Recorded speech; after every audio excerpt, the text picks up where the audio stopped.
boom of newly built ovals over the last 3 decades saw mostly 1.5-mile circuits being born.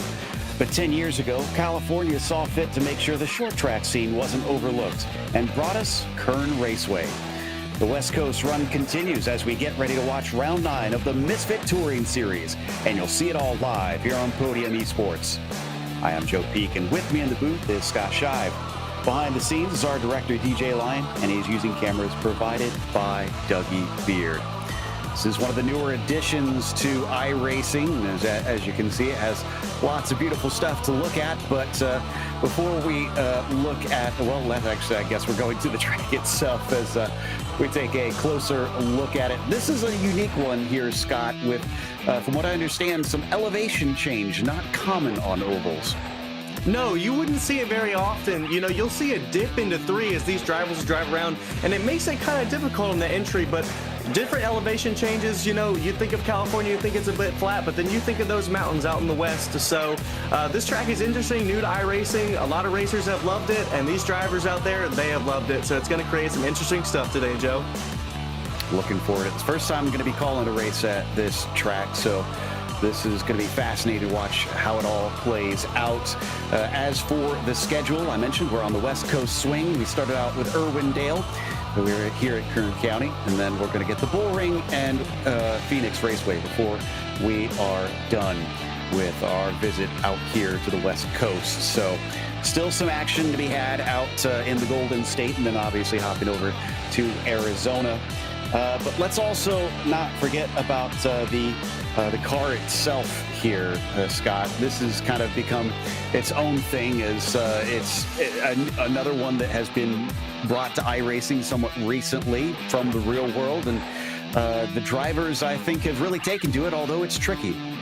People have loved this car in the Cars Tour. The Cars Tour is a big up-and-coming series, and people wanted this car in iRacing the minute they got a taste of it. iRacing worked on it for a long time and continue to update this car. 500 brake horsepower, naturally aspirated V8, 4-speed H-pattern. It is a light car. Well, I won't say light. It's a stock car.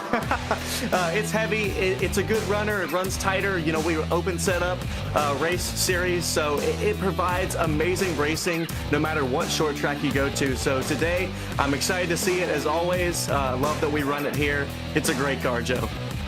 Let's put on some entertaining races, that is for sure.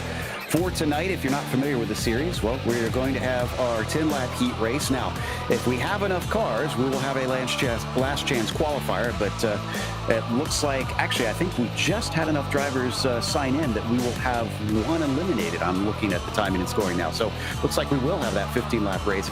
And then, of course, the 75-lap feature. Of course, the qualifying that will be happening first will see the cars decide who doesn't have to take part in any of those and automatically is entered into that feature. And then, of course, the stories of the race here, Scott. Like I said, this is a bit of a new track, so I wasn't even sure what to expect on this one. No, me either. I'm thinking throughout practice and what we've seen, we know that this is a bottom lane dominant track. So a lot of these drivers during the race will be running that bottom, but as we go on in the race, we'll be moving up. But next, we got to think about the Triple Crown Showdown. It's coming up soon. Guys are starting to think about it. You know, obviously they want that championship in the regular season, but if they can't quite quench that, they can quench the championship of the Triple Crown and still win the same fancy belt buckle. We also got to think about track position. This track is hard to pass. It's definitely difficult. As that line moves up, everyone follows that line. So there aren't as many different lines to run. So it will be hard for people to pass. So qualifying is extremely important here. And lastly, of course, can anyone stop Jake Sylvia? 4 wins back-to-back in the last 2 races.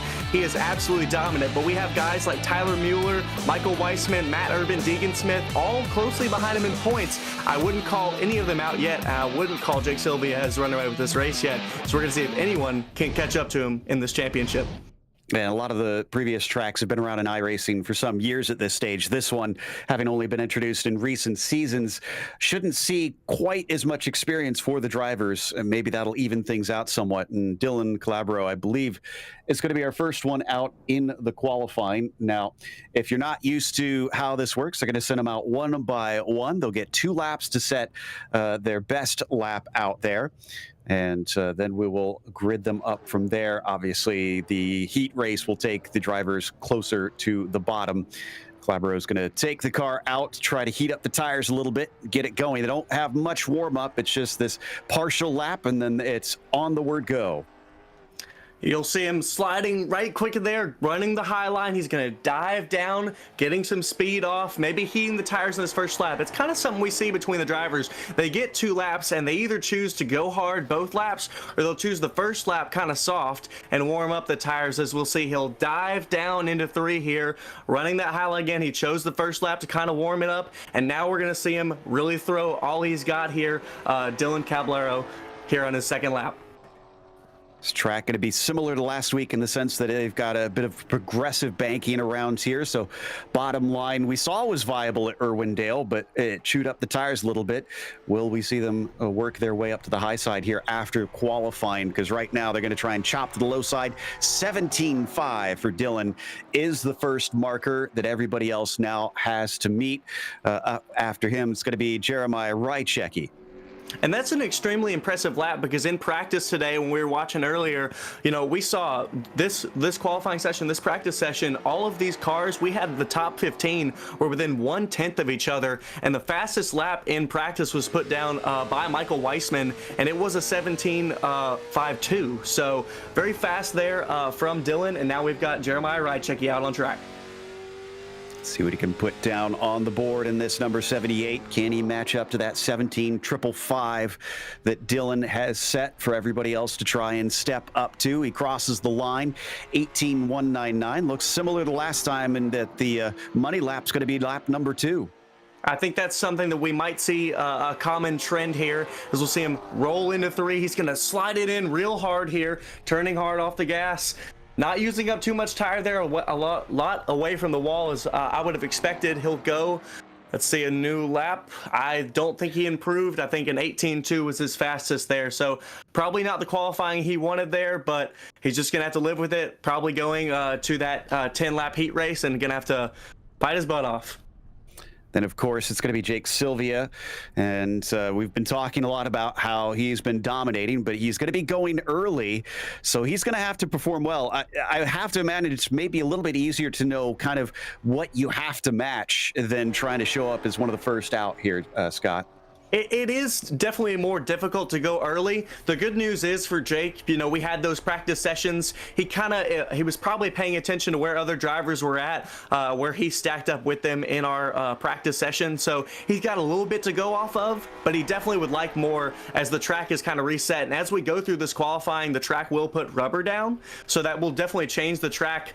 Maybe Sylvia for his setup wants less rubber. Maybe he wanted more. So, but he's got what he's got. Hopefully it works out for him here as he rolls through 4 on his second lap here. He put down an 18.4 in his first, so a 17.61 on his second lap, so just 100th off of Dylan's fast lap there. So definitely a great lap from Jake. Yeah, so he's going to at least be into second, but we're still waiting to see what else is possible. Pileski is going to be the next one around in the number 93. There you can see the black and red car also weaving as much as he can to try and get those tires heated up as he gets ready to start the first flyer, cutting down out of the exit of turn 4. And there he goes, round on that first lap now, all the way down to the bottom to the white line, through 1 and 2, up to the back stretch at the top of the track, and plunging back down towards 3 and 4. Let's see what kind of time he can set on the first time around. We're seeing low 18s for most of the drivers, 17.7 on his first lap, though. Let's see if he can improve here in his second lap, coming out of 2, running hard a few feet away from the wall, diving back into 3, trying to rotate the car, slowly getting on the throttle, abusing those tires here on our lap, turns down. Let's see if he can improve a 17.67. So he did improve, but he did not improve in placement, just a few thousandths off of Jake Sylvia there. So another good lap. You know, we talked about in practice, we saw all those drivers close. So I imagine today we'll see a lot of our drivers in that 17.6 range. So as we go through qualifying, we're going to see how these laps truly stack up against the field. But right now, a good time from James Polsky. Yeah, Alex Hallinar is out in his number 57, currently 157. Let's see what he's got underneath him. In the meantime, let's check in with our provisional pole sitter of Dylan Calabro to see how he feels about his position currently, as trying to pull him down. See if Get him into our chat. Yep, it looks like we've got him now. Dylan, you sit on the provisional pole. Nobody's been able to match you among the first few cars. How confident do you feel about your best lap? To be honest, not really sure. That lap, in my opinion, was pretty much luck. I haven't been running the best, so hopefully it holds up. So far, it looks like Alex Hallinar was not able to match it, a 17.882. Sylvia's kind of your closest competition. At the very least, you at least hope that you manage to get automatically put into the feature, so you don't have to run the heat or the last chance qualifier. Yeah, it would make it a lot easier because it would start closer to the front too if I make it through the qualifying number. So hopefully we'll just see how it plans out, and maybe I can keep it at the top of the board. We were hearing as well that drivers are expecting it's going to be difficult to try and overtake here today with the invert. Is it going to be tough to try and make your way back up to the front, though? It could. I mean, it all depends on being patient. You know, you got to wait for the right spots. You can't force some spots in because it could ultimately end up in a wreck. I mean, the top side's pretty good. Over here, if somebody gets on your inside, you have a little bit more of a run, so it ultimately just depends if you can do it the right way. All right. Well, best of luck, Dylan, and we'll see if you manage to hold on to that P1. Thank you. Dylan Calabro is going to stay there because 18.1 for Tyler Lugo Vickery is the fastest he's going to go. So there goes his qualifying is now. Jacob Alexander brings out the 251 onto the circuit and starts to get up to speed. Very impressive, Dylan's first lap here. Very first lap that we saw set, Scott, and yet nobody's even been able to get closer than about 500s. No, I think we'll get someone who can get in there, but it was surprising. Jake Silvio was one of the only drivers I saw break the 17.5s in practice, and he couldn't quite get there. He was just 100th off of that time. So a great lap by Dylan for sure, and we'll see if it's going to hold up. The real question is with that invert, if he'll, like you asked him, if he'll be able to gain that ground again.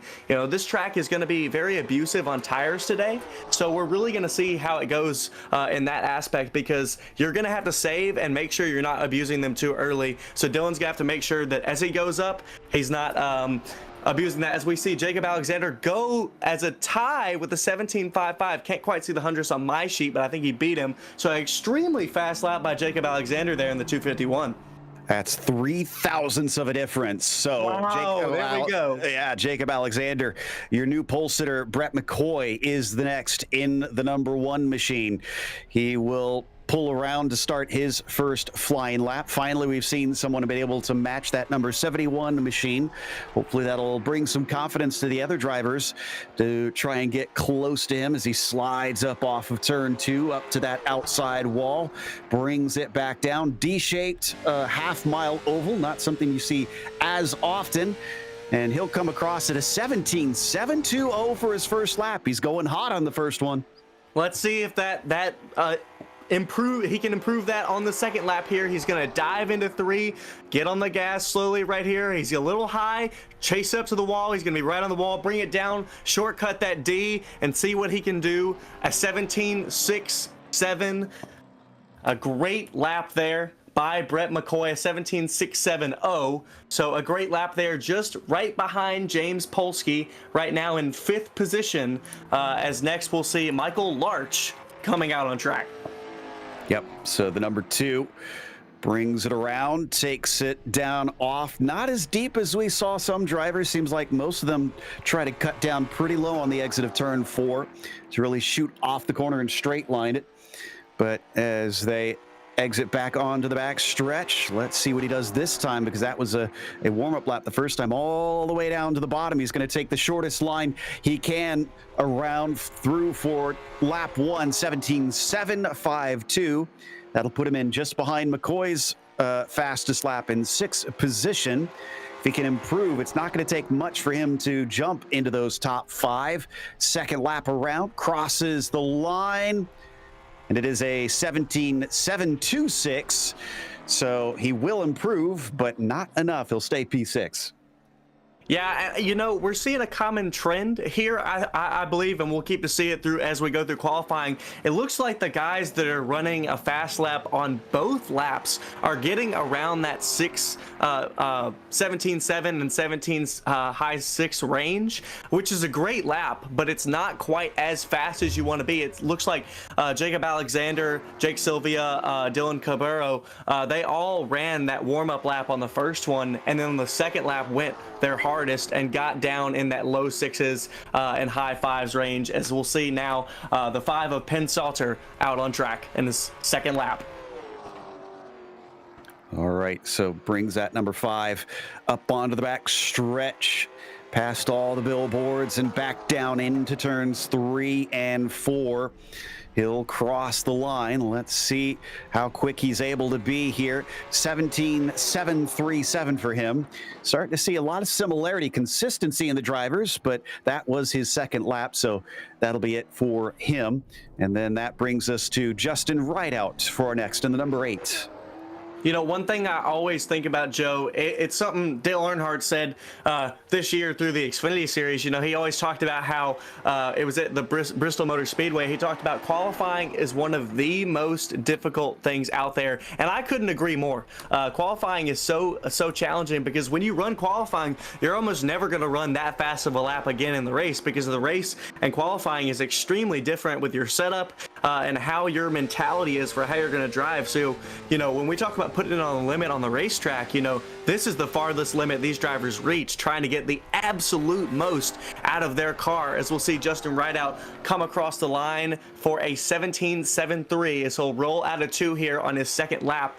A great lap there for his first one. We're going to see if he can improve here, rolling down into 3 as he comes to the line. We'll see if he cuts down on that dog leg. No, he'll stay high, and we'll see what he'll put down here if he'll improve. A 17.65, so he did improve well. Provisional in P4 right now, so a great lap from the 8 of Justin Rideout. An excellent lap, and yeah, I have to agree. I've always thought qualifying is extremely difficult, getting right up to the limit, and also being able to do so on command too. Just having the consistency to be able to nail that lap when asked to do so. Alex Greats is out in his number 9, starts his first flyer, bringing it down all the way to the line there through 1 and 2, as tight as he can go. He certainly looks cool, calm, and collected though from his webcam. He looks good. I love his webcam. We were talking about it earlier. He's got that blur in the background. It's a good angle. Hopefully it looks as good as his lap, as he'll go in 18.25. So I imagine that was a bit of a warm-up here, and he's really going to throw down a heater right here. So hope this lap looks as good as his camera and as good as that paint scheme. We're seeing them all throughout today. We see some great paint schemes, as we'll see what Alex has put up here. A 17.52, our fastest lap yet, 17.522. So an amazing lap from Alex Greats there. The lap did look as good as his camera and the paint scheme there. Well, we asked coming in before we came live, what's it going to be like with the new drivers that we have out here? And, well, some of them are fast, apparently. Alex, at his very first go in the series, suddenly puts himself on the top spot, and we're about halfway through the qualifying. That bodes extremely well for him. Ed Papineau, though, here in the number 10, is on his first flying lap already. They're whipping through these, and he brings it down. In fact, he actually touches the white line on the entry, maybe trying to hook that apron a bit to get the car to rotate. And you definitely want to be careful with that, Joe, because it can definitely speed up your car, as we'll see Ed put down a 17.78.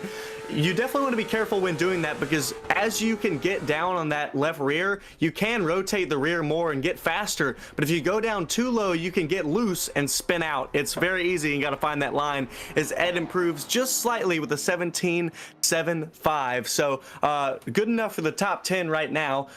We'll see how that holds up through the rest of our qualifying. Yeah, and Ed slotted into 10th place because of that. Deegan Smith going to be our next driver. We're going to see if we can maybe pull in our new provisional pole sitter, Alex Grates, since he's new on the series, to see if he's got any nerves about having to face off with some of the other drivers that have more experience, especially out in the race itself. Seeing if we can find Alex and drag him in on this one. Looks like we may have found him and are able to call him into the booth here in a second. In the meantime, Deegan Smith with an 18.6 on his first lap. Here we go. We've got Alex with us. Alex, congratulations. Coming in hot here with your first time racing with the series, and you take the fastest lap here partway through qualifying. You feel like you can match that in the race itself? I feel pretty good about our race setup. I worked a lot in qualifying speed. I knew it would be important. I didn't want to have to go through a heat race. I wanted to lock in through time trials here, but I'm pretty content with our race set. I think I'm going to be pretty good here. Obviously, thanks to Ryan Kuhn, our cam setup shop, for the setup. That's what I based mine off of. You know, without him, I don't think I'd be able to be this fast. Other than that, I'm pretty happy with my run in qual. Hopefully it stays up there. And Deegan Smith, by the way, as we were talking, managed to put himself into sixth position. Now we've got Evan Leahy out there. These guys have all raced against each other quite a bit. They have all the experience. Do you find that intimidating at all, that they have the familiarity and you're kind of coming in a little blind? I've ran against, some of the best on the sim, running the Sara Fall Brawl, trying to qualify for the EPI Winter Derby. These guys, it's a strong field, but I've ran against guys with 4 times my I rating. So when I go into a race, I go in expecting everybody to race me the way I race them. So I'm not really scared about the familiarity part, more so just the competition. I mean, looking at Q, we're all pretty close right now, especially when you look at practice times. We were all really close. So I think it's going to be a good race tonight, and I'm just excited to be here. Well, I think you've represented yourself well, and best of luck when we do get to the race, sir. Thank you. Alex Rates, your current pole sitter out there. Up next, the 23 of Dean Gagliano takes it onto the track. Leahy managed 14th place, a little bit farther down the order for Evan, unfortunately. But Dean's already on the loud pedal, brings it around. Car looks a little unsteady, though. Thought I saw a couple snaps and corrections through 1 and 2. You talked about it, Joe, and it's something I wanted to mention today. I was talking with Kyle Adams before the race, before we got in, and he was talking about just what you're talking about with Alex. We've got a lot of different and new drivers in the field, and that's going to change the game for today's race. Kyle was talking about the guys that have been racing in this series full-time, through almost every week. All the drivers know how they race. They know that they can trust them. As we'll see, Dean will put down here a 17.95, good enough for 13th right now. But Kyle was talking about, a lot of these drivers have built up trust with each other. They know how they can race each other. They know everything about how each other drives. But all these new drivers coming in today throws in a whole new factor for how we're going to go today. So it's going to be interesting to see how all those new drivers will mesh in with our regular field, as now we'll see Kyle out on track in that absolutely beautiful Spartamax paint scheme. Yeah, number 24. Spartamax, of course, being one of our sponsors here for this series. Make sure and check them out at spartamax.net. Can't thank them enough for their wonderful product. Is lubricant for firearms, if you want to check them out and you are a firearms enthusiast. But Kyle Adams is going to bring it down here for the second lap. First one, a 17.7. Not too shabby. Gagliano put it into 14th on his lap when we were watching him. Second time around, 17.6. Kyle's going to jump up onto row 3. I think he's going to be happy with that. He was talking about earlier how in practice all week he's been top of the boards, and today in practice he just couldn't find exactly what he had last time he was out here in practice. So I think he'll be pretty happy with that. He wants to avoid the heats as much as he can, and I think with that he's probably going to be safe, but I use the word safe very lightly as a loose term. Air quotes on that one. Definitely. Tyler Mueller brings it down through 1 and 2. has yet to set his first lap, but this is going to be his first flyer, and that number is 78. Out of 3 and 4, down the hill and across the timing line. 17.607. Good start to that one. That'll jump him all the way up into the second row. Even if he doesn't improve, that puts him in a very good spot. Makes it likely he won't have to go through those heats and last chance qualifiers. So he comes off of 4 now. It'll be a 17.533. That's the front row. Well, what would be the front row, and except for the invert on this one. Regardless, showing some impressive speed. Tyler Mueller sits second in our points right now. Amazing driver. You know, we've seen him throughout this series. We've seen strong finishes. You know, he got in some trouble last week, but was able to come back from being wrecked with a good finish. I believe it was a top 10. So Tyler Mueller, very strong driver. So glad to see him at the top of the boards. Not surprised, as now we'll see the 27 of Keegan Bush out on track. All right, the 27 is up and flying now. He's got the car warmed up. So far, I actually have to say, it seems like most of the drivers have a pretty good handling car. Honestly, the only one that I think we saw loose out there is Dean Gagliano's in the 23, as it struggled to find grip off the corner. And they almost saw him slap the wall on the exit of 2 during his qualifying. Bush is very planted out there. No corrections that I can see. And his second lap is a 17.697. That'll put him right about in the middle in 11th. I think that'll keep him, again, our air quotes, somewhat safe. Not as good of a qualifying as he probably would have wanted, Keegan. You know, in practice, we saw him getting into that 17.6 range, the lower sixes. So probably not exactly what he wanted, but definitely a great setup for the race. You know, he's got a well-planted car. I believe he's going to bring some dominance out there when we go. Keegan Bush is always a dominant and powerful driver when he's in the field. Can really roll through him. Jared Schell now, the next one out there, and the number 34. Ooh, do like this paint scheme that he's got out there. That bright purple really pops off the hood especially. He'll come across the timing line, and he puts down an 18.1. That one's not going to pop out, unfortunately, as that's only 20th on the track, so he's going to need some improvement from there. Most of the drivers have been managing to get a little bit quicker around on the second lap for this one, so don't stress too much, although he's a little off the apron that time around. Oh, now that's only an 18.0, so he only finds himself into, well, the 18th position. Well, you know, I was looking at that lap and I saw something different than most of the other drivers. He was running the middle lane. And you know, that line can be fast. We might see that line in the race. We will see it. But for qualifying, that bottom line is the fastest. So that is most likely why he couldn't quite get down a truly fast lap there. So needed to run the bottom, as now we'll see the 35 of Braden Burge running the bottom on his first fast lap. Indeed, he gets it nice and tucked in, although a little bit off, about half a lane up off the white line through 3 and 4, maybe just a little hot through the corner. 17.638, though, is a pretty good representation. That'll jump him all the way up into 6 on the first time around, as the shiny chrome of the number 35 flashes down the back stretch. He'll swing it into 3 and 4. Car a little loose on the exit, though. He gathers it back up and still goes faster. 17.594. Still improves. That was a great lap. You know, that was one of the fastest first laps we've seen. Most of those guys that'll put in a fast lap for the first one we've seen in the 17.7s. He put it down to 17.6 and was able to improve to a 17.59 right now in our top 5. A great lap from Braden Burge, as now we'll see the 39 of Alex Papini out on, I love that last name, Papini. Yeah. As we'll see the 39 now out on track. It feels like a real racer's name, honestly. Those Italian names. I was talking about, as I've been watching this series from behind. You know, I love all the names that we've got of all these guys. Such racer names. So I love it. I love it. And his first time going to be an 18.399.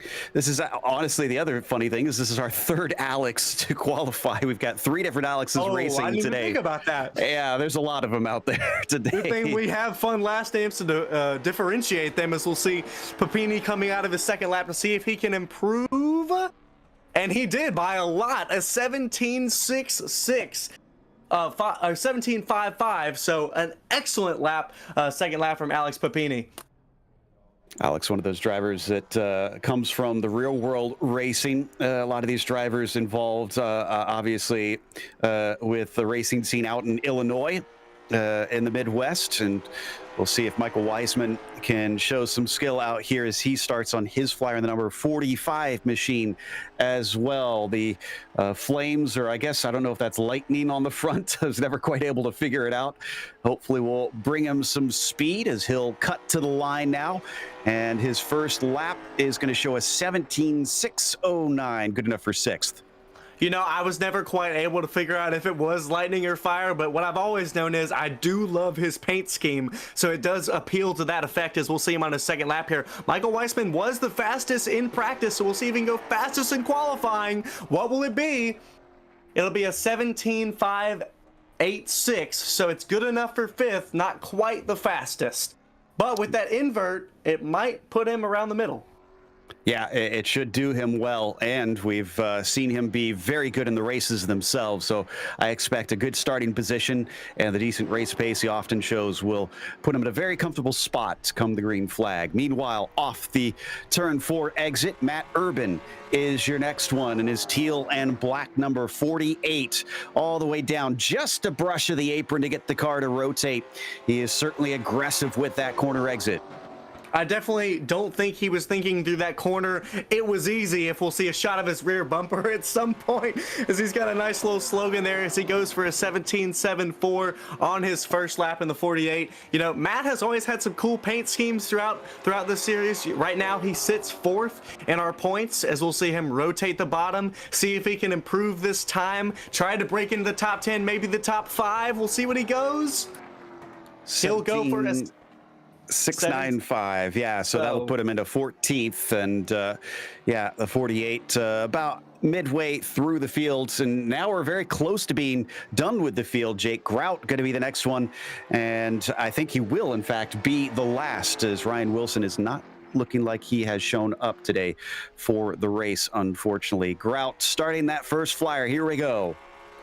We'll see how it goes here for Grout, the 49. A beautiful look. I gotta say it. I'm gonna say it all night long. These paint schemes are awesome. Guys really coming out to play here. So we'll see him run the top here on his first lap, gather up some speed, really warming it up there. And now we'll see him throw down a flyer right up against the wall as he's gonna dive down into one, wraps the bottom here. He's just a little bit off the bottom, not quite rotating, but oh, a little brush of the wall there from Jake Grout. We'll see if he can gather it up and try to still improve on his time, try to break into the top 15, top 10. We'll see what Jake can do here as he crosses the line.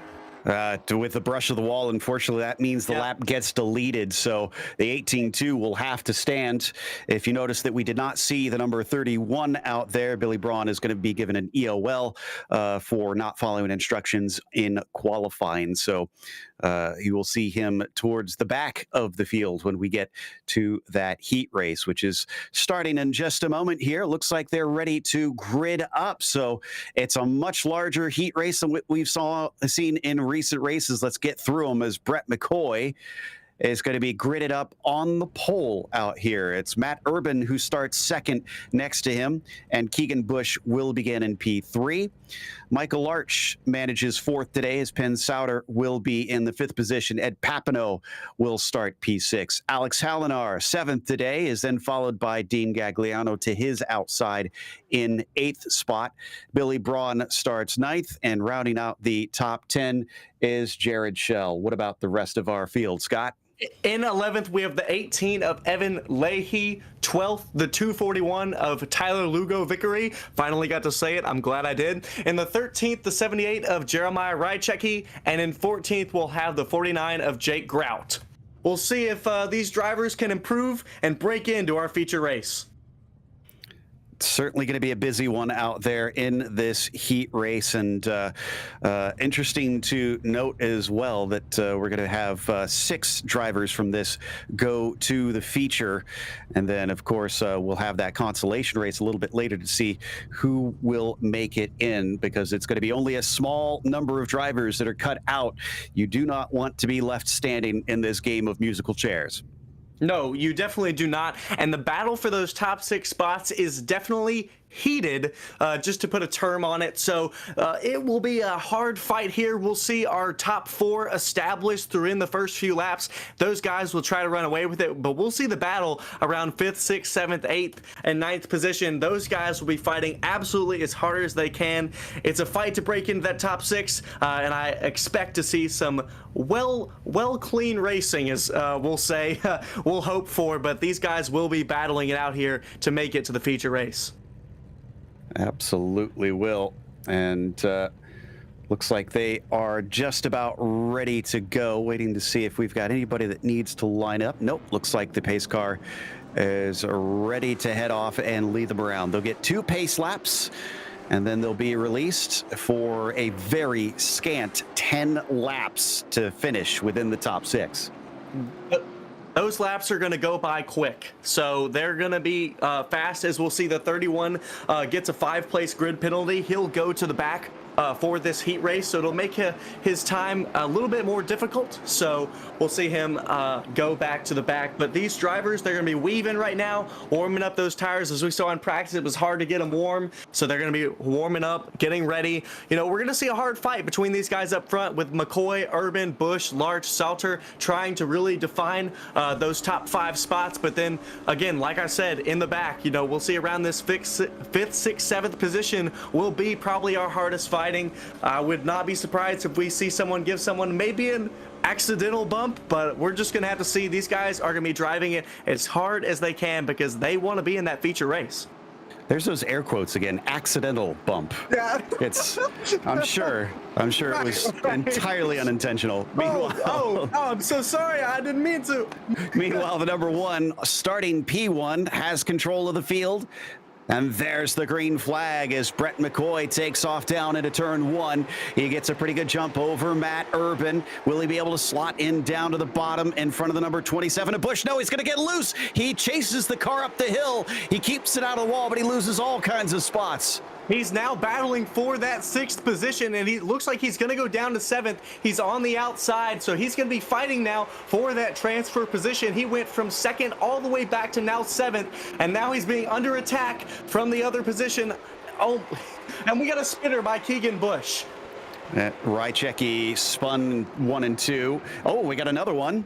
And it looks like, yeah, you're right. Keegan Bush goes around out of the exit of 2 as well. No caution flag, though. They're going to stay racing. McCoy with a healthy lead out at the front. Ed Papineau is the one currently in the transfer spot. Urban behind him needs to make it up. He's going to be fighting hard. Now, Evan Leahy is on the outside. Matt Urban is going to try to train swipe him or so, round down the bottom, try to get back to that 6th position and keep moving up so that he gets safe, trying to get around Ed Papineau. As we see Evan Leahy spinning around as he'll go down to the inside. And they're going to stay green. He was off the racing line. So this has changed it. Urban now in your transfer spot. Billy Braun is going to be in 7th, trying to take that away from him. Papineau, one better now, up into 5th, looking like he is a little bit more comfortable out there. Urban is not going to be too happy about how this race began, though. He's going to have to get those starts sorted out for the next, for the feature. It just looks like he charged in, you know, starting on the outside, he charged in just a little too deep into 1, as now we'll see him get a little loose off of 2, but he'll recover it. That gives Billy Braun just a little bit to kind of catch up there, about a half a second back. But, you know, hopefully he'll be able to make the feature and improve that start. But it looks like he just got a little deep there, as we'll see a battle between the 2 and the 56. Hallinar trying to hold him off. Hallinar on the 57 on the high side. Michael Larch going to be much quicker there on the bottom and leave him in the dust. Papineau thought about maybe trying to sneak a position. Doesn't need it, though. I don't think it's worth the risk, as we've only got 3 laps to go. In fact, it's now going to be 2 laps to go as the leader's just about to the line. Transfer spot battle here, as we'll see Matt Urban just holding off Billy Braun, only 2/10 of a second behind, so that lead has closed. As now we'll see Jake Grout is battling Billy Braun as we'll get around him here. That's a bit of a touching. They're touching a little bit. Jake Grout is going to go to the bottom, take that 7th position, but now he has 1 lap to try to get the back of Matt Urban, 4/10 ahead. That's a big gap to push, as now we'll see Billy Braun get him sideways, and that'll be it for Jake. Yeah, they came a little bit too close there. And meanwhile, Brett McCoy is going to take the heat win here in the number 1. Behind him, it is going to be Matt Urban, who somehow sneaks his way back into the top 6 and manages to be the last driver to transfer automatically to the feature. But he gave himself a bit of a heart attack, I think, with the start of that race. And maybe we'll want to try and work on that setup to be more comfortable at the beginning. That means that it's off to the consolation race now to try and determine who gets in and who parks it for the night. And this will see Billy Braun start on the pole position. He had quite a battle with Grout there at the end. They're going to be starting right next to each other. I'm sure the feelings have gone away, right? Dean Gagliano will start from 3rd, and Jared Schell will be in the 4th position. Tyler Lugo Vickery starts 5th today, followed by Jeremiah Rychecki in a P6 and Keegan Bush in 7th. Evan Leahy will be the last of our 8 drivers that will take to the grid on this one. 8 drivers are going in, 6 drivers go to the feature, 2 are going to have to go sit in the stands. You know, I've got to say something. Jake Grout, in that first heat race, he went from 14th all the way to 7th. He made up half the field in under 10 laps. So that was an extremely impressive feat. And if he can make the feature, he's definitely someone I might be having an eye out for to have a good finish for the feature. So we'll see if he can hold on to that up here on the first row and keep and make it to the feature. Tyler Lugo Vickery giving us his webcam here. And Billy Braun, let's not forget, he was sent to the end of the line at the start of that heat. I did forget about that. Him as well. They both came up through. So for him to try and nearly make it in really says that there's a lot of speed. And him starting from the pole, oh no, they're going to send him to the back again. Oh my goodness. Wow. He's going to have to do it all over. And this time, though, he has 15 laps to try and make it up. More time. Less people. Yeah, exactly. So yeah. Interesting. I wonder what the EOL is for, but we might not know now. But all we know is that he is at the back and he's going to have to come back through the field. But we've seen him do it once. He gained 8 positions. So there's 8 people in this race. So he could still win. I wouldn't put it against him, but I think it'll depend on what it looks like here at the start. And, we got information. It was because he made contact under caution with another car. So that's why he's been sent to the back. And gotta be careful when you're weaving. Yeah. So hopefully he'll take note of that as the green flag is out. And oh my goodness, he almost had a jump start on the outside. He's got to watch out for that. He goes up to the top side, 3 wide and sends it in deep. Is up at the front. Jake Grout is loving the clear air, except he smacks the wall and down to the inside. So does Keegan Bush. And we're going to have a caution right away. Keegan Bush and Jeremiah Rychecki were battling it out back there in last, and Jeremiah just got a little bit down on the track, and Keegan Bush hit his door, turned him right into the inside wall. 2 different wrecks going on. And unfortunately for Billy Braun, they did consider that one a jump start, so they have sent him away early. I guess that is a 3 strikes and you're out situation. Very, very upsetting. He's such a strong driver. Really could have been done something in this feature. Very frustrating for Billy there. All right, as we come back live. We're actually going to watch the replay of the 27. So this is the start of the race. And he also got some contact from the 31. We'll see that the 31 pulls to the outside right there, and that's what's considered the jump start.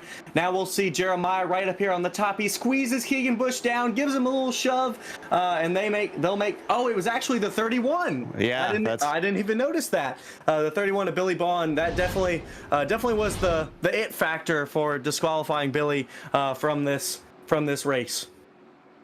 They're not taking lightly to drivers who can't play nice with one another. Meanwhile, as we take off back on the green flag, we are down to only 6 drivers. So every single one of these drivers will make it through. For some reason, our 8th driver did not show on this one. On the bottom side, Rychecki is hot on the heels of the 23. In fact, he's managed to get fully to the inside, trying to fight for 3rd position. And that 8th driver was the 18 at Evan Leahy. Not sure why he did not show up, but we'll see that Jeremiah Rychecki will secure that 3rd position, as we'll see him over Dean Gagliano. Down to single file now amongst them, although Rychecki's still on the charge. He's kind of looking on Tyler Lugo Vickery as well. Grout, despite hitting the wall on the exit during lap 1, seems to have really collected himself and is starting to run away. A nose to the inside of the 241. Jeremiah clearly looking quick. The 241 might know now that there are 6 drivers, you know, he's automatically going to be in, and he might be using this last chance qualifier right now to test something out for the race. You know, we see him running that middle line, and we're going to see he's probably not doing that for speed. He might be trying something out. Maybe that line might rubber up during the race. So Lugo Vickery might just be trying something now, test it out for the race, as he knows he's going to make it. Rychecki up to P2, about a second to make up to catch the leader with 8 laps to go, about halfway through this consolation race. Pressure is off for the drivers if they're paying attention. So now it's all about getting that track position for the feature start as we watch on board, looking at perhaps the only BMW late model. I've never seen it before, but it is nice. Gotta love that M3 as he's going for the position on Dean Gagliano, while Dean Gagliano is going for position on Tyler Lugo Vickery as they're gonna go 3 wide. Ooh, a little bit of a blink though from Shell, and that causes hesitation for Lugo Vickery, who drifts up into the outside wall. Meanwhile, continuing on side by side, and Grout's in pit lane. Grout is in pit lane. I wonder what for. I don't see any sort of black flag. He must have had a problem. Oh, this is bizarre. Rychecki now leads this race. For a race that's only 15 laps, we've had enough to fill a feature. That's what I'm thinking. But hey, good news for Jake Grout. There are 6 drivers, so he will still make our feature, but that means he believe he will start in the back. So this has been a crazy last chance qualifier. You're right, enough to fill the feature now. So we'll see Jared Shell has moved up to 2nd with Jake Grout going to the pits, seeing if he can close that 1 second gap to Jeremiah Rychecki with, I believe, 2 to go. It's a big gap. Yeah, I think that's a little bit too far at this stage. If I'm Jared Shell, I'd say let's consolidate 2nd and not overdrive the car. And we're hearing that Jake may not have filled the gas tank up enough for the race. So I wonder if it was still set for the 10-lapper. It must have been that. Man, and it's small errors like that. Luckily, it was the last chance qualifier, but something like that happens in the race, you're done. So those little mistakes can add up. Luckily for Jake, it was here in the consolation race, but if that happens in the race, your day is done. So as a driver, you definitely got to think about that and make sure that that's not the win is on here for Jeremiah Rychecki, who's going to take the consolation race victory over Jared Shell by about 0.7 of a second. And you were talking about, sorry to cut you off there. All good. I didn't even see it coming to the close. The other thing about that happening in the consolation race, it's a good thing it happened when all the cars that were eliminated and were out were already out, and he didn't have to worry about not putting enough fuel and getting cut. Very lucky situation for Jake Grout there. So he can definitely learn from it, and we'll see how he can go now in our feature race. All right, looks like they are gridded up and on the pole position. It is going to be Kyle Adams with Justin Rideout starting next to him. Jake Sylvia beginning from P3, usually a very quick driver. This regrid could help him quite a bit. Brandon Burge will be in 4th and Michael Weissman in 5th. Then it's Dylan Calabro. His regrid puts him into 6th position with Jacob Alexander in 7th and Tyler Mueller in the 8th spot. Alex Greats winds up P9, and Deegan Smith will round out your top 10. In 11th, we'll have Alex Papini, the real-life racer. In 12th, we'll have the 93 of James Polsky. In 13th, we'll have Brett McCoy. In 14th, the 157 of Alex Hallinar. In 15th, we'll have Ed. I believe my screens are rotating around. Papineau. There we go. As he'll see him in P18, Alex Hallinar.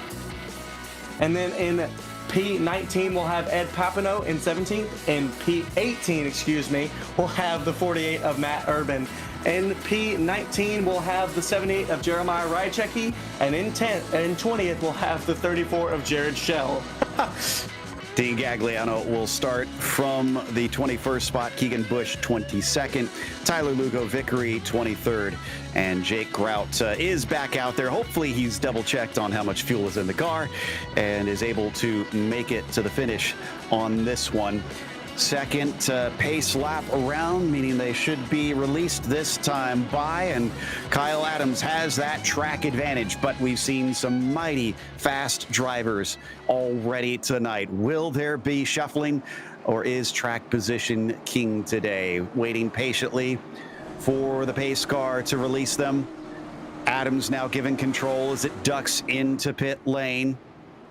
Looking and waiting for that green flag. There it is. Green flag is out. Stack up on the high side behind the number 8. And look at, oh, we're having some contact. Dylan Tavero is around.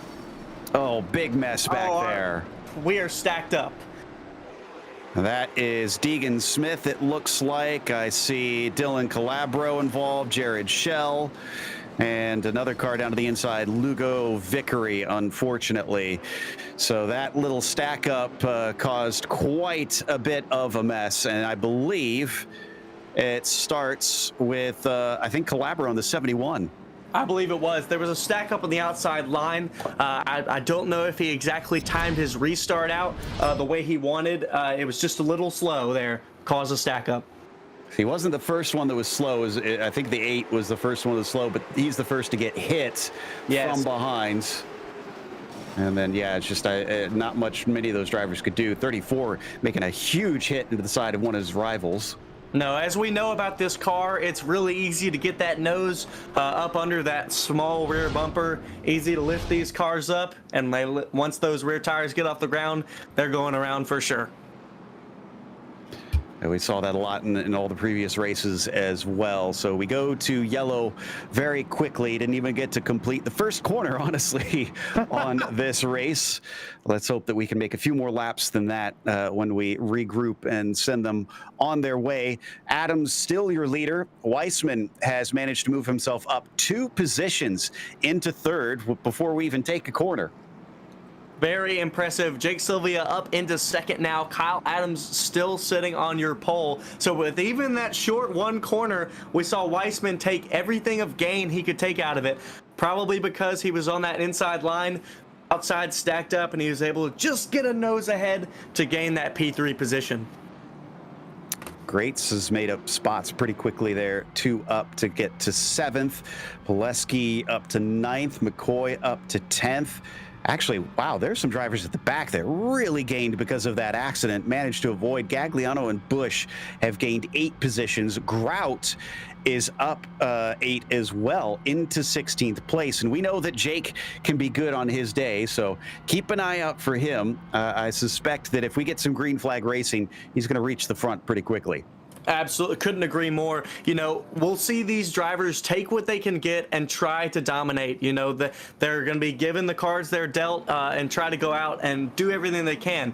Alex Greats, we saw him gain 2 positions. You know, that was our original pole sitter before we had our grid invert at the top. So again, we talk about these new drivers, and we're going to see what they've got today to put up against this field of guys who have been here all season long. So it's going to be really interesting to see what they can put up against, and I'm really, really interested to watch Alex Greats, some of these other new guys, and see what they can put down out here.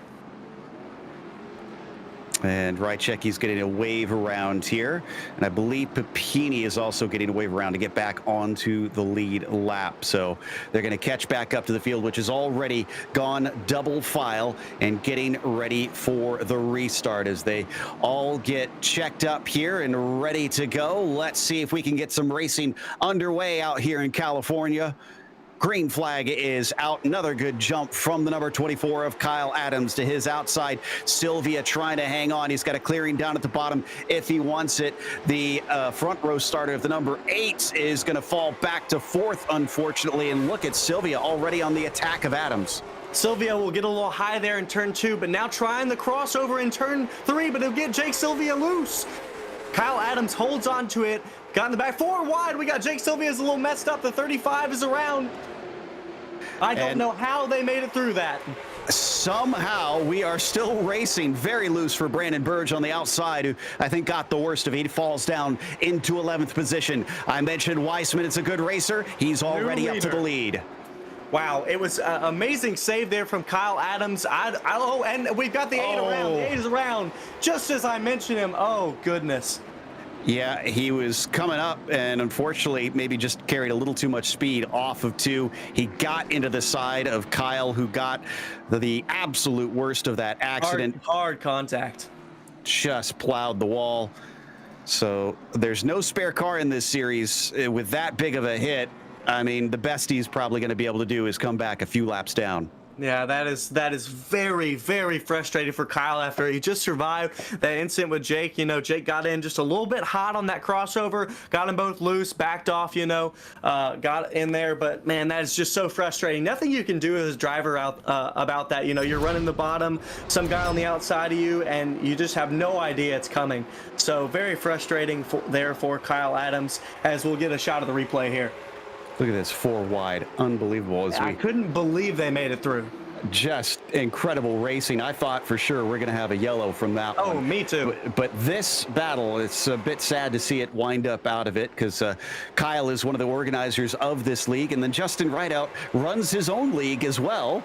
So both of them kind of know the deal on these things. I'm pretty sure the AOL that the 8 got for this incident, he'll put his hand up and accept it, but that's going to be little consolation for Kyle, who goes for a spin cycle. Right, but you know, there with Rideout, he just got a little loose off the corner, got into Kyle, and Kyle almost saved it, but Alex Grates was right there on the bottom from that 4 wide position, and then made it 3 wide, and he was just there, had a nose on Kyle Adams, and that is what turned him down into the inside wall, and from there, car destroyed. So Kyle will be sitting in the pits for probably a good minute now, but extremely frustrating as a driver.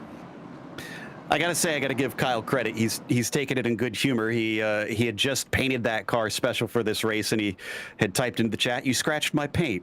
So I was talking about him with a pre-race. You know, that's a Jeff Gordon throwback scheme, and man, it is absolutely beautiful. I am very much ashamed it's not going to be up near the front now, but you know he's not going to be done with this race. You know, once he gets repaired, he's going to be running as many laps as he can. So we will be able to see just some of that scheme. You know, our production DJ was talking about it. You know, he said, you know, even if you're at the back 17 laps down, we're still going to switch to you, see that paint scheme, and now we might actually have to do that. Oh boy.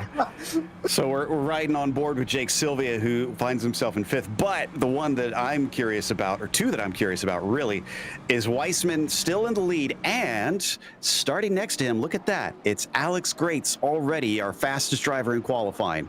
Extremely impressive. Not surprised to see him at the front. Surprised to see him so quickly. Definitely helped out with the drivers from up front going down. So the cautions have definitely helped him out here, but I'm not surprised he would have been near the front today at all. So we're going to see what he's got against Michael Weissman, one of our fastest guys in practice. Made his way to the front very quick as well. So I imagine we're going to see a hard, heated battle here for this lead. Tyler Mueller was the second quickest behind him, and he's only sitting back in 6th, so he could have a good shot at this if he gets tricky. Green flag is out. Ooh, Alex is very hot on the throttle. He's got to be careful he doesn't get a penalty on this restart, and I don't see one, so he's going to stay safe. Meanwhile, at the bottom, Weissman is going to try to fend him off if they stay side to side. He's going to try to carry as much speed as he can on that bottom, get a good exit, but Alex is going to try to cut him off on that exit, keep him low, as we've got another caution in the rear of the field. The number 1 got turned from what I could see, and I think that's what started it all. I think the 2 kind of gave him a little bit of a bump, and you talked about it earlier. It was Larch that tipped him. These cars have such a low nose and such a high rear. It's very easy to get around. That's why you have to play safe. And that's another thing Kyle was talking about. You know, not all these are new drivers, but as we'll see, the 1 just get a little loose there. The 2 had no idea it was coming, no time to check up. But, you know, again, that's another thing. Some of these drivers are so new that some of the drivers that have been around longer just don't know how to trust them yet. And it's incidents like this that don't quite gain that trust. So this race of those new guys will be them trying to fight as hard as they can. But if I was a new guy wanting to race in the series, I definitely want to be showing, hey, you know, I want to race as hard as I can, but I want you to be able to trust me as a driver, that when we're going battling for that lead right on the back bumper of each other, that I'm not going to spin you around. So it's definitely these new drivers trying to gain that trust, but it's very easy to spin around even for one of the most experienced drivers. And Ed Papineau, I think, has got to be one of the more frustrated drivers from that one, because he checked up for the incident and then also got run into it by Jake Grout. So he got turned around and sent towards the back there. But I haven't seen an EOL on that one yet, at least not officially from race control. We'll see if they let us know or give the EOL there in iRacing, because we can see that text, as Calabro has been a little bit frustrated over the radio on top of things. Dylan's down in 13th. He's lost 7 positions from the start. He's had a rough going at it. You know, he's been kind of caught up in some of those incidents. You know, he hasn't quite outright been in a wreck yet, but you know, we've seen a lot of cars get sideways. We've seen 4 wide, absolutely crazy. I can't believe that happened and they made it out of it. But incidents like that have gotten some of these drivers a bit awry and moved them back in the field. So while we've got drivers wrecking out, we've got some drivers that are not quite wrecking, but they're kind of sideways, and it's definitely hurting their position. So right now, if I'm a driver, you know, I've seen these first 20 laps and I've said, oh my goodness, this is, first of all, crazy. Second of all, how can I survive? Because we've seen a lot of these drivers that have gained tons of positions, like Dylan Gagliano, Keegan Bush, and Jake Grout, all 12 and 13 positions from the start. What they've been doing is trying to avoid these wrecks, and it has benefited them like crazy. So if I'm a driver now in the back that has just maybe gotten in one of these incidents, I'm thinking, okay, it's happened. We've got 55 to go. How can I now survive?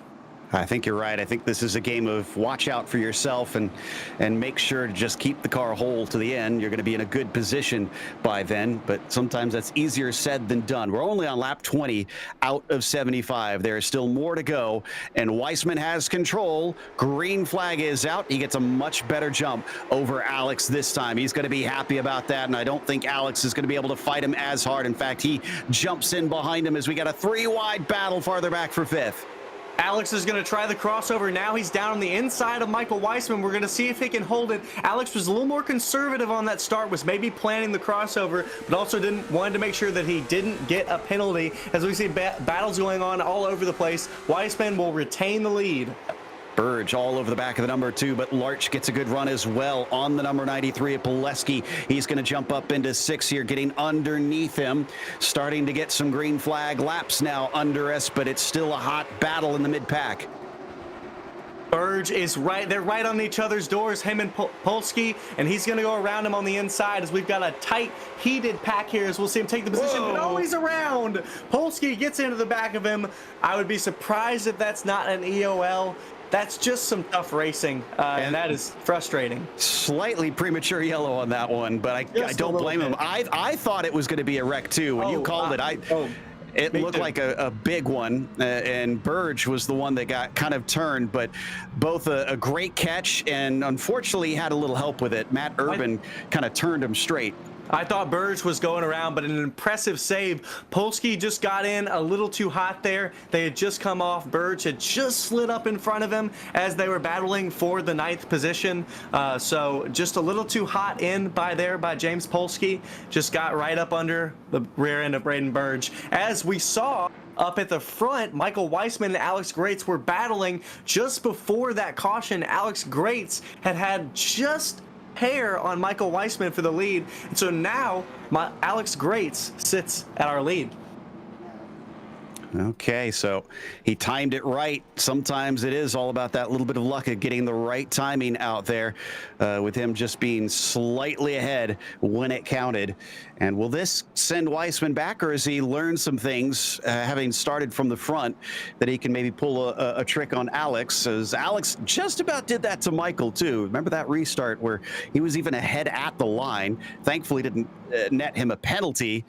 But again, I'm massively impressed. I asked Alex if he was intimidated at all with all these drivers that were familiar, and you know, his answer seemed like an extremely confident no, that he's raced against some of the best. Well, I agree with you, and he's proving it right now. You know, he's made it back from 9th. He is at the top of our field, and he's proving what he said. You know, when in our interview, he was confident for sure.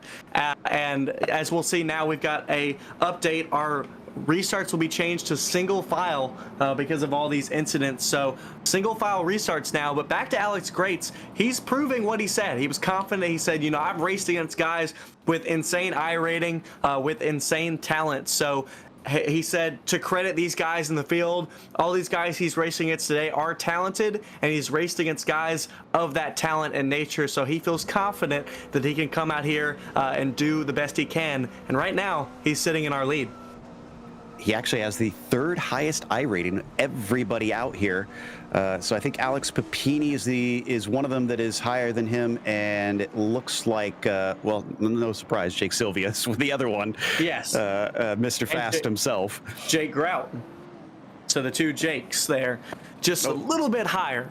Is it Grout? No, it's Papini, I think. Oh, well, yeah, okay, you're right. So there's 3 drivers quicker than him. Yes. Good catch. I had missed that Grout is just a hair above him at a 44.77 on his I rating. So they're pretty close to one another. I only caught it because him and Papini are right next to each other for this restart when we get it. As we'll see now, single filed restart. So definitely a change, but a change by our race control saying, hey, we got to calm it down, get some green going. As we'll see the green flag now for the restart. Hopefully this will help them out. Oh, big stack up there, and Weissman almost gets turned around, is down to the inside for 3rd place. Jake Sylvia is going to try to pick the pocket of Alexander. Jacob hangs on around the outside, but looking up to Weissman. Sylvia thinks maybe he can take 2nd place. He's not done, though, with Alexander. Once he can get past Alexander here, he'll have some clean track, be able to run a bit of a faster lap. Alexander is closing off that exit for Jake Sylvia, so it's just slowing him down, allowing Alex and Weissman to gain ahead, as now we'll see Alex clear of Jacob Alexander. He's coming back from that incident earlier with Kyle. He was back down in breaking our top 10 as we've got another wreck. Caution is out. Urban, I think, going around and still continuing backwards. Is he going to get that J-turn? He's going to try it. No, he's not. He's just gonna. Oh! I was gonna say, don't do it back up onto the track. Going straight for the wall. He goes right through our pace car. I was gonna say, I thought that was a regular car for a second, and I thought he was gonna go right into him. But I believe that started with Urban, and then a couple other cars got caught up into it. This one, though, he did get help turned around, but the car was loose before that, and I think the number 1 of Brett McCoy also wound up kind of flipped, facing the other direction. Very frustrating. You know, we're seeing battles all throughout the field, trying to cover everything we can out here, but there's so much going on. You know, we saw Jake Sylvia there battling for that 3rd position. He'll sit in 3rd now, but we've got great battles going out all throughout the field, and that's one thing that we love to see, Joe. Yep, so here, yeah, there's where he gets turned the rest of the way around, and there's McCoy, who, again, was checking up. Oh, and Lugo Vickery almost goes up on his nose there as he also checked up and got hit from behind, it looked like. I think that was Kyle Adams who might have gotten Lugo Vickery around right there, and then we'll see this. The 17 almost gets hit by the 1 there as he comes back around. So a bit of a scary situation there for Alex Greats. All right, we are back to underpacing now, which has been unfortunately a common sight for this one. Papini has now been given an end of line for that last one. I believe he's the one who got Brett McCoy around. Frustrating for McCoy because we just talked about him, about how he'd gained a lot of positions. Looks like he had a poor restart, got him near the mid-pack, and then as we know, in that mid-pack, it just gets crazy. As we've seen, even with these single-file restarts, it's very difficult. These drivers are out here. They're all hungry, maybe even too hungry. I don't even know if that's a phrase. You can never be too hungry as a race car driver, I don't think. But these drivers are absolutely going after it, as we're seeing. It's providing some great racing. I know some of these guys at the front are probably hoping for a little bit more green flag, but I would say it's definitely presenting an interesting and exciting race. So McCoy was supposed to get a wave around, I thought, but now He's even saying on the radio, it's telling me to go to the back. This is very strange. Yeah, he's talking to race control. He should get the wave around there. All right, so drivers unfortunately starting to experience the stress of this many cautions as well. We tend to see this. The tempers start to flare when you get too many laps pacing behind the pace car. You have the time to stop and think about it. You want to go racing, and they've got an itchy gas foot right now trying to go down to the floor and get themselves underway. It definitely creates a lot of difficulty for these drivers, you know, not quite sure where they should be. So Brett McCoy was waved around by the pace car, so he'll get that lap back. But definitely some confusing times going on for the drivers, saying, hey, where should I be? Oh, what's going on? All right, pace car pulling in. Weissman's going to have control. Sylvia's going to be behind, and unfortunately, Alex is out of this race, so we do not have greats in here anymore. Green flag is out. Weissman has control. Mueller's back there in third as well. Watch out for the other driver, second fastest in qualifying. Now the fastest still out there as we look at the back of the field on the restart, and the 93 is ready to roll. Definitely difficult as he's going around Matt Urban here. He'll grab that position, just barely cutting him off. Matt Urban is going to cross down to the inside, try to get this position back, but I don't think he's going to have it. James Polsey is going to have the run here off the corner, and he's going to hold it. See a little bit of side-by-side there with the 23s down to the inside of Grout in the number 49, who carries the speed off the corner well. He might actually be able to make that high line work for once tonight. He's fighting them hard, and in front of him you can see still side-by-side between the 27 and the 71 as well. These guys are fighting hard, both side by side, just trying to grab something. Jay Grout is up 15 positions, now trying to get around D. Gagliano, as we've got the 71 of Dylan Cabrero just getting around Keegan Bush. So some great fighting out here in the mid-pack. Just some contact. Yeah, slapping the wall. Gagliano and Grout both hit the outside hard, but it looks like they'll be able to keep the car going. Almost looked like a bit of target fixation the way they both did it at the exact same time off the corner. We're staying a little more single file now for the first time in a while, but I think it's about to heat up again because Brandon Burge up at the front of this group is starting to form a bit of a train behind him. Alex Greats, I believe he's one lap down, but we see him back there behind Alex Papini as we see Alex Papini pulling off now, having an issue. He's on the front stretch. I believe he's timing out. So interesting. A lot of different things going on in this race.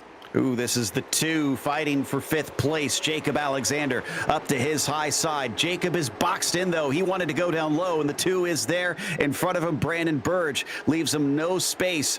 They come down the back stretch behind them, giving watch. Dylan Calabro looking for which place he should throw his hat in. Michael Larch is just trying to run that bottom, trying to get a faster line on Jacob Alexander, as I believe he'll have it. He'll give him a little bit of a door there. Open up that entry, and he'll bit almost clear right here, and he's clear. Try to run that bottom, as now Jacob Alexander will go to defending that 6th position from Dylan Cabrero. Ooh, good run off of turn 4 there from Alexander, though. He's not giving it up easily, but I don't think he's going to be able to hang on to this one. Calabro has now reached the bottom side, and as he almost smacks the wall, Jacob Alexander has to get out of the throttle. This allows the 71 to get a nose ahead, but he almost spins, and he does swipe into the side of his competitor. They're going to save the cars, and they keep going. An extremely impressive save by Dylan Cabrero. That was absolutely amazing, as now he's got Alex Greats on his rear bumper. Alex Greats on the inside of Keegan Bush there. What a great race going on here in our mid-pack. Yeah, the 9 is 3 laps down, unfortunately. I thought he was out of this race, but no, he just needed a few repairs, then he was able to return. But a win not looking likely unless we get a lot more cautions for him to be waved around. Alexander so loose off the corners, and you can see the damage on the right side of his car. Very frustrating for Alex Greats, but we know he's strong, so we'll hope he'll be back in future races so we can see him more and see his full potential, as we've got these guys still fighting side by side. Alexander using up a little more tire on that outside, but he's making it work. Around this time, even though we haven't had that many green flag laps, we're going to start seeing that middle lane start to be rubbered up. and drivers will be able to use that lane more and more. So as we go along, Alexander might be able to continue to use that outside lane and maybe even get more speed from the bottom. I'm glad he's getting a hold of the car now because it looked wicked loose for a little while. We might need to go to the lead, though, as great as this battle is. Into the wall! Oh! Just as I say it, and suddenly it all explodes. The 49 backwards on the backstretch, looking like he has pretty bad damage on the car. Man, I was loving how Jake Grout was going through the field. It was absolutely impressive. Just gets wrapped up there. We saw Jacob Alexander. He was just trying to hold Dylan Cabrero down on the bottom, keep his exit shallow so that he could get more speed, but he just got a little too far on the bottom, nudges his right rear quarter panel, and gets him around. Just very frustrating. Hard racing there for the position. Alex was trying not to give it up here, just squeezes Cabrero's right rear, gets them both in the wall. Yeah, honestly, it kind of feels like the car behind him, Alexander, maybe pinched him a little low. He was trying to keep him to the bottom, and it backfired on him pretty significantly. 27 of Busch also involved in it. I think the 23 either made a brilliant escape or got a little bit of a side contact. Yeah, I think he just got the lightest of contact. So Gagliano snuck through it, but not unscathed. No, very, very difficult when the track is blocked by 3 different cars going sideways. Very difficult when you're going 100 miles per hour out of turn 2 to try to check up. And even when you do check up, sometimes you're going to hit from the rear and spun around, and then you're going to be in the way. Interesting. It looks like Race Control kind of agrees with my perspective on this one. They gave the EOL to Jacob Alexander being on the outside. I agree with that as well. Yeah, it just didn't give him room at the bottom, unfortunately, and that kind of started that whole mess. So he'll come back out a lap down, and Calabro finds himself I think also going a lap down. We're going to be talking to Michael Weisman, our leader currently. So let's have a little bit of a chat with the driver up at the front. Michael, you're leading this race. You've got a very hungry Jake Sylvia behind you, a very fast Tyler Mueller, but you've got a lot of cautions, it seems. Can you make it 22 laps? I think we should be able to make it 25 laps, or how many are left. I have a decent car. It's starting to get a little tight, but a little worried with Jake behind me on my bumper a few times. Yeah, and I don't doubt that he's probably trying to apply as much pressure as he can behind you. I had said that you're a pretty good racer after your qualifying. Do you feel like being in the thick of the battle is kind of one of your strengths? I think it is, as long as I keep my head on straight. I know I can make some pretty bold moves which end up backfiring, but so far they've been paying off. Well, best of luck. Lights are out on the pace car. We'll hope to talk to you in victory lane. Hopefully. Thanks for having me. Michael Weisman, your leader, currently in the race in the number 45. Jake Sylvia starts behind him. Tyler Mueller, Brandon Burge. Let's not forget about that 35. Started in this 4th place. Clearly another fast driver. Can he do anything from that 4th position in line, especially with how heavy everybody is fighting? Here we go. Pace car is in. Weisman has control, and he is on it. Green flag is out. He gets a pretty decent start, covers the inside initially, swings back out wide to try and open up the entry into 1. A lot easier to defend these restarts when you're single file, but Jake Sylvia still on his bumper, still finding a way to create that pressure. And as you're Jake Sylvia there, you're just creating pressure for Michael Weisman, trying to get in his head, trying to say, hey, I am here, I'm not letting you go. And as driver, you want Weisman to make a mistake and capitalize on that mistake as Jake Sylvia, as we'll see a great battle here for the lead going down into 3. They dive through 3 and 4, definitely getting it down to the white line, just a little bit closer. Sylvia trying to rotate the car, but can't find a way past Weisman quite yet. We jump back to the mid-pack once again. The 27 looking very loose. He was caught up in that last accident, remember, so we don't know if the car is in a horrendous state. It looks undamaged, at least from mostly the outside. You never know if you have internal issues. Keegan Busch doing an excellent job here, up 14 positions from the restart. As he gets loose off the corner, Ed Papineau's going to try to capitalize on that looseness, go to the bottom. He's going to have the bottom on Keegan Busch, and Keegan's going to try to carry the speed off here into 4, but it looks like he's just going to be tight off the corner, and Ed Papineau's going to carry that speed into the position and take 10th away.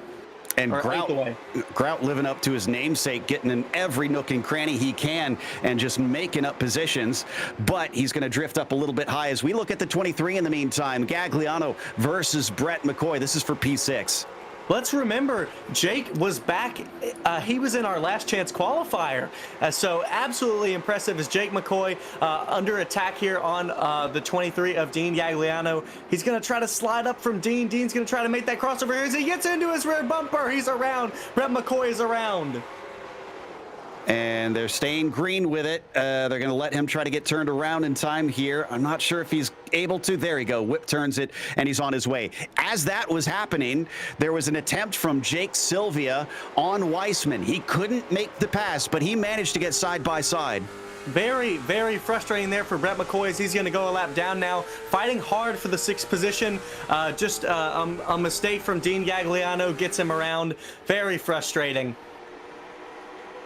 So we come back down the front stretch once again. Look at him try to go wide just to open this one up. He's looking for something to see if he can find the line. He gets the exit off of turn 2. He's got just an inch. Is a nose underneath him. That could be all he needs, but we get a caution before he can complete the pass. The saving grace of Michael Weissman. That is exactly what he needed right there. Jake Sylvia was charging harder than a rampant horse right there. So sounds like the 93 at Pileski was to blame for that one. Double checking. I don't see him turned around. Busch as well coming into pit lane. I believe probably the 93, imagine, got into the 27. Yep, that's what happened. 93 just charges in, maybe a little deep. Keegan Busch tries to save it, and the 93 gives him another tap hard into the outside wall of 4. So here's the bad news. The 27's engine expires here. You can see the smoke start to come from the back of the car. So that's a retirement from the 27. We're way too late in the race for him to be able to repair that one. And he was having such a good day. Up 15 positions from the start, Joe. And I got to give credit to Race Control. They're waving Brett McCoy around. He did get a bit of a raw deal on that incident. So I agree. So that's very good. You know, we've got some great organizers. We've got great people working there behind the scenes in this Misfit series. So great of them to give Brett McCoy a little bit of a break there. See if he can shoot back to the front. Now, if you want to make sure that you're shooting nicely and you want to take care of your best favorite firearm, go to Spartamax.net for your best firearm lubricants. They're a sponsor of this series, and we give our biggest thanks to them for helping bring this one to air. The 24 is back out on track. I have bad news for our director, DJ. He's not 17 laps down. It's only 10. Well, hey, we've still got a camera on him no matter what. Kyle Adams doing everything he can, you know, excellent. Like we talked about, I absolutely love that paint scheme. Sporting Spartamax, you know, they do a whole ton for us here on this series. And I was thinking about it. I got a shotgun, and I've actually needed lubricant for it, so I might just have to hit up Spartamax. So we love what they do for us. If you are interested in firearms, visit Spartamax.net. So Weissman continues to be the leader. This time, though, remember earlier in the race, the luck didn't go his way. Alex Greats managed to get by just as the yellow flew. This time, it flew before Sylvia could sneak by him. Will the luck continue to be on his side once we restart? And I think it's going to be 6 to go on the restart if the lights go off here. Those are going to be an extremely long 6 laps for Michael Weissman, as the lights are going to go off. So I believe we'll have 6 to go as we come to the green. These are going to be an extremely long 6 laps for Michael Weissman. Jake Sylvia is going to be trying everything he has to get into that first position. But right now, I'm also not forgetting about Tyler Mueller as he sits in the third position. If anything happens with Jake Sylvia trying to get across from Michael Weissman and something happens to them, Tyler Mueller is sitting in a wonderful position to take that away from them.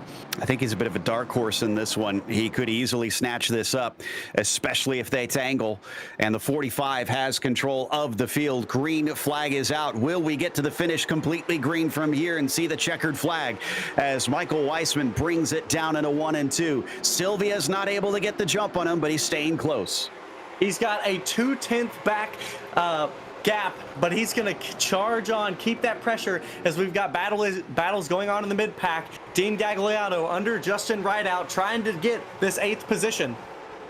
And remember, if we get a caution here, we're going into overtime. 3 green-white checkers available for our drivers, and the 93 is getting in front of our leaders. Lap traffic, suddenly an issue. Is he going to be able to pull out of the way? The 45 goes low to get underneath him, and yes, good job there by the 93.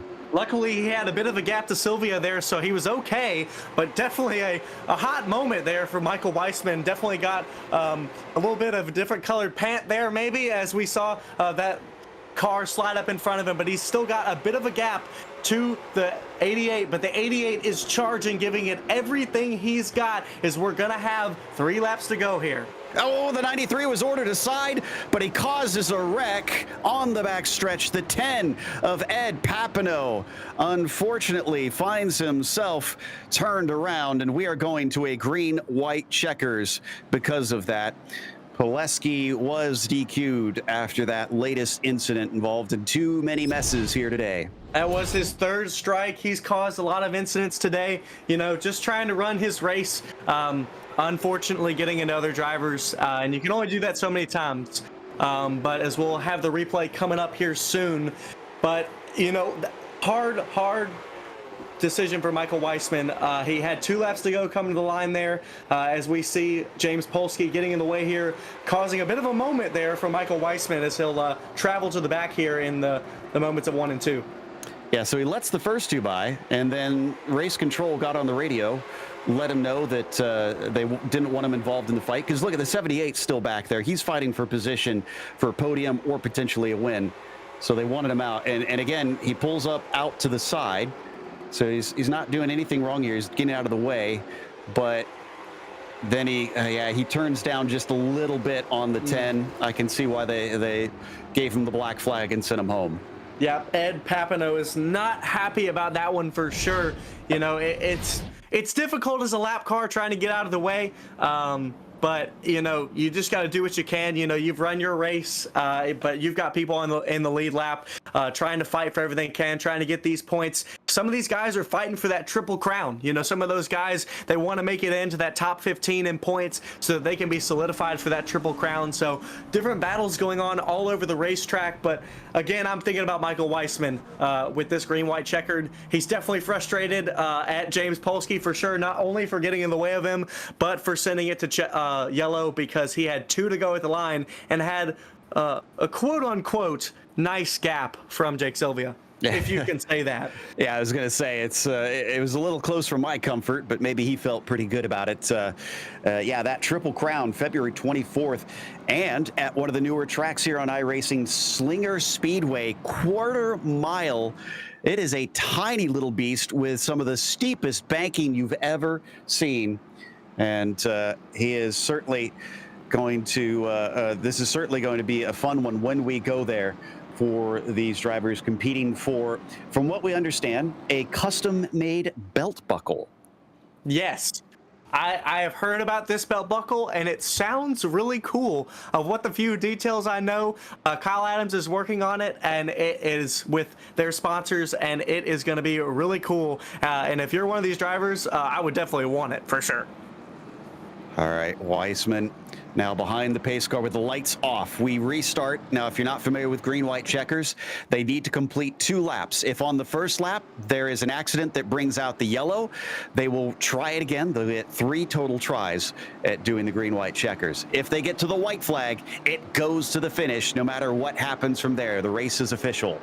Michael Weissman, though, Coming out of turn 4, he would love to see that white flag. He doesn't want to go through this again. Green flag is out. Oh, he gets a pretty good start over Jake Sylvia, but things get a little stacked up behind them. The number 2 going down to the inside, but doesn't quite make the move. Weissman doesn't care how. He just wants this race to end right now as he's going to go through 3 and 4. Jake Sylvia is still hot on his tail. We're going to get the 1 to go. We'll see if we'll get the white flag. We'll get the white flag, and this race is official no matter what. Can he make it to the finish, or is Jake going to find his way past? I don't think he's quite close enough. Doesn't look like a good run off of 2. Weissman has control down the hill through 3 and 4. To the line, Michael Weissman is going to win at Kern Speedway. What a finish! A great race, hard fought by Michael Weissman and Jake Sylvia. Michael Weissman gets the win. Jake Sylvia follows him up, and Tyler Mueller finishes in 3rd. What a great finish, hard fought race for Michael Weissman, deserving of the win for sure. It's going to bring it down to victory lane here and burn it down for the fans. That was a great run by the 45, who eventually manages to not hit one wall and then backs it into the other, unfortunately. Now he gets some donuts as he celebrates the win here today. Fantastic stuff from Michael Weissman. That will be a boost in the standings that he needs. We'll come back with a chat with him as well as with the unofficial results in a moment after the break.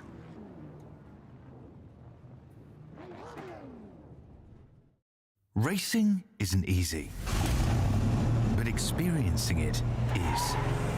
iRacing puts you in the driver's seat with the industry's leading sim racing game. Drive on laser scan replicas of the greatest racing circuits from around the world. Go head-to-head against other drivers chosen by skill-based matchmaking to ensure competitive racing at every level. Compete across all your favorite series. In officially licensed cars, engineered to deliver the most accurate driving experience possible.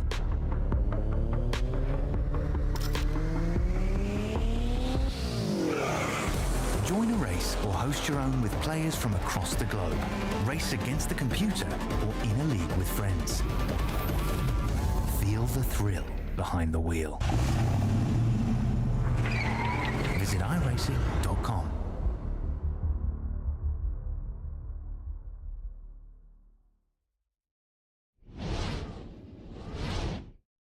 Welcome back to Kern Raceway. Our first visit here for the Misfit Touring Series sees Michael Weissman take the win ahead of Jake Sylvia.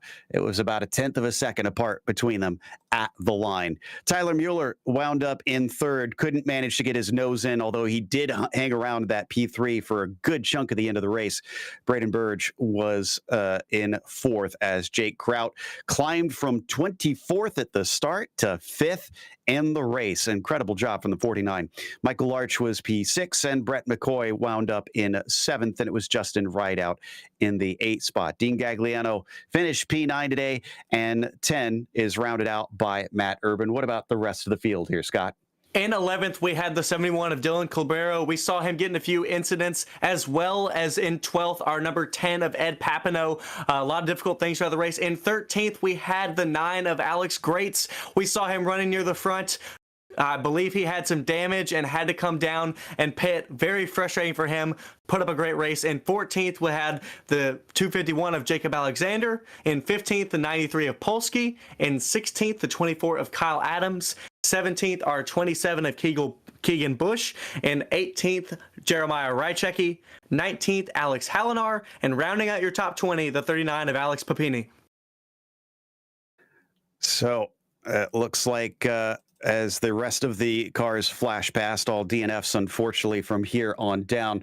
We're going to chat with Michael Weissman for the second time tonight, and we said we hoped we get to have a talk with him in Victory Lane. That turned out to be true, so we're going to try and get him in here in a moment. He seems to have disappeared on us for a bit. So hopefully we can track him down. Obviously, he probably wants to run around and celebrate and hug some family. But we'll see what we can do to try and grab him. might instead skip over to our third place finisher in the meantime, if Tyler Mueller is around. Instead, since we're having trouble tracking down Michael and seeing if we can talk to Tyler, if Tyler is around too, or we have a missing podium in general, it appears, for today's They're all event. spraying champagne, going around, having a great time. You know, we had a great race finish there, Joe. It was absolutely amazing. So these drivers are out celebrating somewhere. Indeed, I don't blame them. I'd be hyped if I managed to beat a lot of these drivers out there, because clearly there is some great talent. But also, what a great first visit here to Kern, officially Kevin Harvick's Kern Raceway now, and the way that this track is put together. Very cool to see newer short tracks, because like I said in the intro, we honestly typically see the sort of 1.5-mile cookie cutters, as they're called, not these half milers, 5/8 of a mile, things like that. You know, we talked about it pre-race, Joe, and we thought that this race was going to give us some entertaining racing, but I couldn't imagine the amount of entertainment we were going to get there from Kern County Speedway. So absolutely amazing from Kern Raceway. Great racing today. Looks like we do have second place ready to talk to us. Jake Sylvia going to come and join to talk to us about that one. He was stuck behind Michael Weissman at the end of the race and tried his hardest to find some way around, but just couldn't get enough of one. Jake, there was a couple times we did manage to see you get side by side, but you couldn't complete the pass. What do you think made the difference that Michael shut you down? I don't know. I felt really good. I had a great runs out of turn 2. This track is extremely hard to pass. If you really can't get somebody on the start, it makes it a lot more difficult. Congrats to him. I mean, he did exactly what he needed to do. He deserves it more than anybody else out here.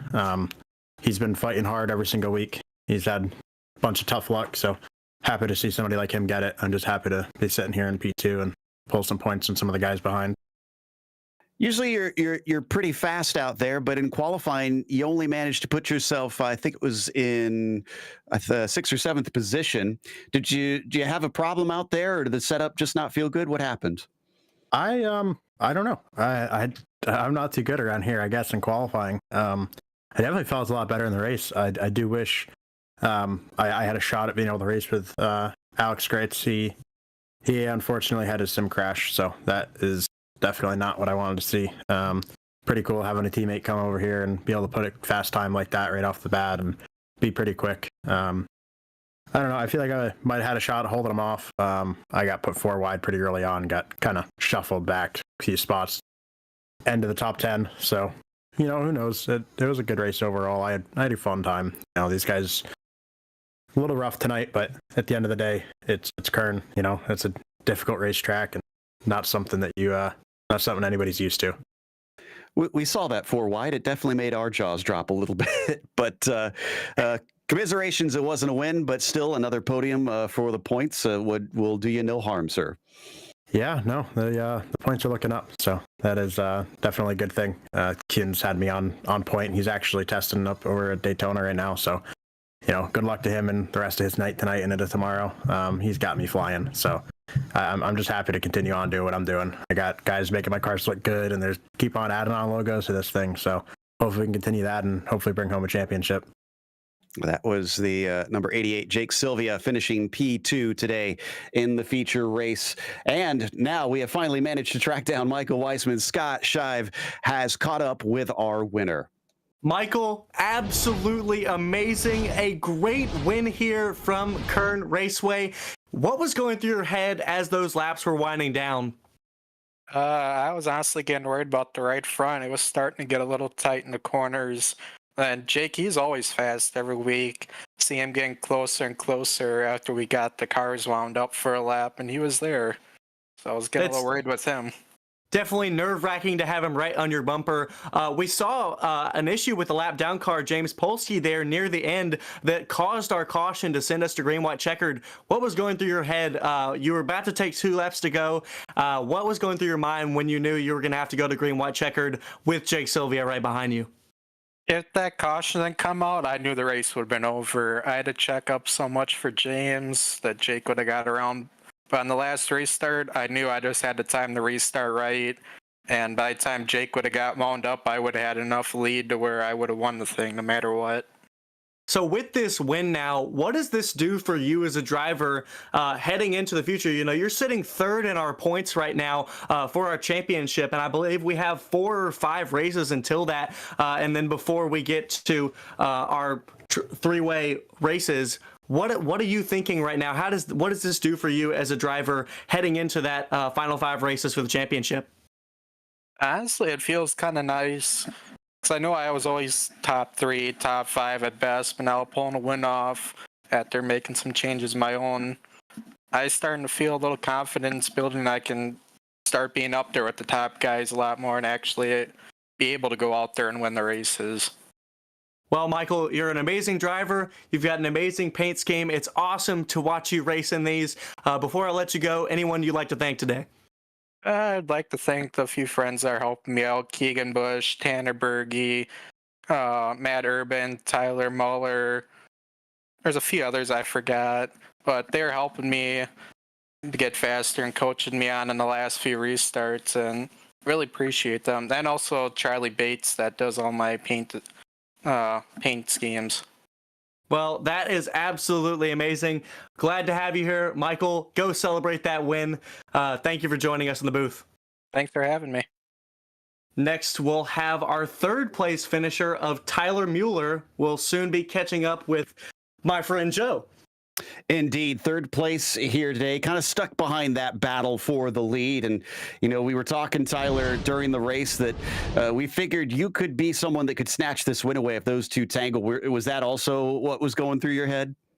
Yeah, I thought I set myself up in a pretty good position in case something happened. I was hoping that they would keep battling and I could catch up, but they were really fast, and I just needed some luck on my side and thought I was going to get it at the end there, but that was a well-deserved win for Mike and a well-deserved second for Jake. Starting up on the, well, not starting on the front row, but qualifying second fastest, I should say, in today's race, showed you had the speed. We kind of kept an eye on you, and you were definitely there and thereabouts for most of it. In these sorts of races, do you just try your best to at least keep that good position, or are you gung-ho, the kind that wants to try and charge and take that win? Well, I was fine with 3rd. I was just going to be settled there. Of course, I wanted to win it, and I thought I had a chance, but I wasn't going to do any stupid moves trying to get by people, so I just settled where I was, and I was just going to take what I could get. Well, it was what you got in the end with that 3rd place, and like I said to Jake, it's not too bad for your points. Of course, when we head off to the Bull Ring over in Nevada, do you see yourself faring well there? That's a tiny little track with its own tricky nature.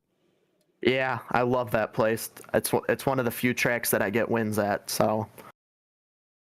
Well, we'll be watching out for you now that you've earmarked yourself as someone who's quite good at that. So congratulations on a podium and best of luck next week. Thank you. That was Tyler Mueller, who finished in 3rd today. Speaking of the Bull Ring, if you didn't hear us just moments ago, January 20th at 4 p.m. Central, or 4 p.m. Eastern, rather, 3 Central, here, that is going to be on Podium Esports. Las Vegas is going to give us a shot to see what short track racing is like over there. It's definitely an interesting D-shaped oval, Scott, but a little bit smaller than this one, and the curve is on the backstretch instead. It's very interesting. I actually, when I first got to this track, I actually just raced it a ton last week in the iRacing official stuff with the late model stock. And at first I was having trouble finding it out, but this track creates such great racing where that D curve is on the rear. It creates a great open entry for the turn into 3 and tightens up and opens up the exit in turn 1 and 2. So it's a fun track. It's awesome. And I'm excited for us to go there next week. It's going to provide amazing racing like we saw tonight. Well, I have to say I enjoyed this one. I was saying during the break, this got a little spicy sometimes. We could see, For and sure. We could see and hear some tempers out there, but in the end, we got some great racing and a wonderful victory from Michael. A big thank you to the team today, DJ, Scott, and Dougie. And I'm Joe Peak. Of course, until next time, race clean, race hard, and we'll see you on the track.